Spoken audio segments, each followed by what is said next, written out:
السلام علیکم ناظرین، خالد اقبال کا سلام قبول کیجیے ڈائلاگ ود پروفیسر اکرم ایرانی۔ ہمارا آج کا سوال ہے کہ کیا پاکستان امریکہ ورسز ایران جنگ کا حصہ بننے جا رہا ہے اور یہ جنگ کتنا عرصہ چل سکتی ہے؟ جی سر۔ ڈاکٹر صاحب دیکھیے، پاکستان کے لیے مشکل یہ بنی ہوئی ہے کہ پاکستان ایک معاہدہ کیا تھا سعودی عربیہ کے ساتھ، ڈیفینس پیکٹ ہوا کہ اگر کوئی سعودی عرب پہ حملہ کرے گا تو پاکستان سپورٹ کو جائے گا، اور کوئی پاکستان کے اوپر حملہ کرے گا تو سعودی عرب ان کی مدد کرے گا۔ اب ایران غیر مناسب چیز یہ کر رہا ہے کہ وہ اپنے ارد گرد کے تمام عرب ممالک کو ہٹ کر رہا ہے، ان کی تیل کی تنصیبات کے اوپر، ان کے پینے کی پانی کی ریسورسز کے اوپر۔ ان کا تو موقف یہ ہے ایرانی حکام کا کہ وہ جو اڈے امریکہ کو دیے گئے ان پہ جی، مسئلہ یہ ہے ایران کو یہ سمجھنا چاہیے کہ اب قطر ہے، قطر میں سینٹرل کمانڈ کا دفتر ہے امریکہ کی۔ اب قطر میں اتنی پوٹینشل نہیں ہے کہ وہ سینٹرل کمانڈ کے دفتر کو کہے کہ آپ چلے جائیں۔ قطر کہاں اور سینٹرل کمانڈ کہاں؟ اب جو سعودی عربیہ ہے، سعودی عربیہ میں اگر ان کے کچھ ایئر فورس ہے یا کوئی فورسز ہیں تو وہ سعودی عرب کی سیکیورٹی کے لیے ہیں۔ اگر آپ ان کے اوپر حملہ کریں گے، آپ بحرین کے اوپر حملہ کریں گے، آپ یو اے ای کے اوپر حملہ کریں گے، اس سے ایران کو فائدہ ہونے والا نہیں ہے۔ اس طرح عرب اور ایرانیوں کے درمیان ایک لمبی کانفلکٹ شروع ہو جائے گی۔ اس جنگ کے بعد بھی دیکھنا چاہیے۔ اب پاکستان کے لیے مسئلہ یہ ہے کہ اس پیکٹ میں پاکستان بندھا ہوا ہے۔ اب اگر ایران حملہ جاری رکھتا ہے پھر پاکستان کے پاس کیا آپشن ہے؟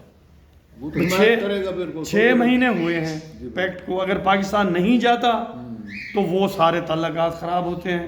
پھر پاکستان مالی طور پہ بھی سعودی عرب سے مدد لیتا ہے اور وہاں ہمارے لاکھوں لوگ ہیں۔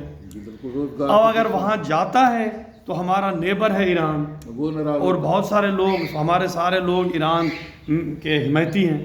اب یہ پاکستان کے لیے بڑی مشکل صورتحال بن گئی ہے۔ لیکن پاکستان کو اگر ایران نے حملہ جاری رکھا سعودی عرب کے اوپر، اور اگر یہ جنگ بند نہیں ہوتی جلد، تو پاکستان کو آج نہیں کل پرسوں جانا پڑے گا۔ اور یہ ایک اور ہمارے لیے ہماری پریشانی کی بات ہے۔ افغانستان کے حوالے سے پہلے ہمیں پریشانی ہے، اور ہمارا جو ملک ہے، دوست ملک ہے ایران، اور بارڈر بھی ملتا ہے لمبا، تو یہ ایک نئی پریشانی ہے۔ اب آپ نے فرمایا کہ یہ جنگ کتنی چل سکتی ہے۔ دیکھیے، سارا دار و مدار صدر ٹرمپ کے اوپر ہے کہ وہ جنگ میں آ تو گئے ہیں۔ ہمارا خیال تو تھا کہ جنگ میں نہیں آئیں گے، وہ آ گئے ہیں۔ تو دیکھیے ڈاکٹر صاحب، جو سپر پاور ہوتی ہے نا، اس کو شکست دینے کی جو کوشش ہے وہ بڑی خطرناک بھی ثابت ہو سکتی ہے۔ پھر وہ کیا کرتا ہے کہ میکسیمم اپنی فورس استعمال کرتا ہے۔ تو ہم تو آج بھی یہ کہیں گے ایران سے کہ وہ کچھ ایسی حکمت عملی، نئے جو امام صاحب بنے ہیں، مجتبیٰ صاحب، ایسی حکمت عملی بنائیں کہ امریکہ کو فیس سیونگ دیں، ورنہ وہ فیس سیونگ زبردستی لے گا، اس سے نقصان ہوگا، اس سے ایران کو بہت نقصان پہنچے گا۔ یہ ہماری بات ہمارے لوگوں کو پسند نہیں آئے گی۔ باقی جہاں تک اسرائیل کی خواہش ہے، اسرائیل تو کہتا ہے کہ مستقل ایران کو بالکل جنگ جاری رکھیں، اگلے 6-8 مہینے ان کو ٹوٹلی تباہ کر دیں۔ دوسرا ایک وجہ یہ بھی ہے کہ سنا ہے کہ ادھر نیتنیاہو کو آنے والے الیکشن کا بھی سوچ رہے ہیں۔ دیکھیے، الیکشن دور کی بات، ان کا بھی الیکشن ہے نومبر میں، امریکہ میں بھی مڈ ٹرم الیکشن ہے، الیکشن تو ہوتے رہتے ہیں جی۔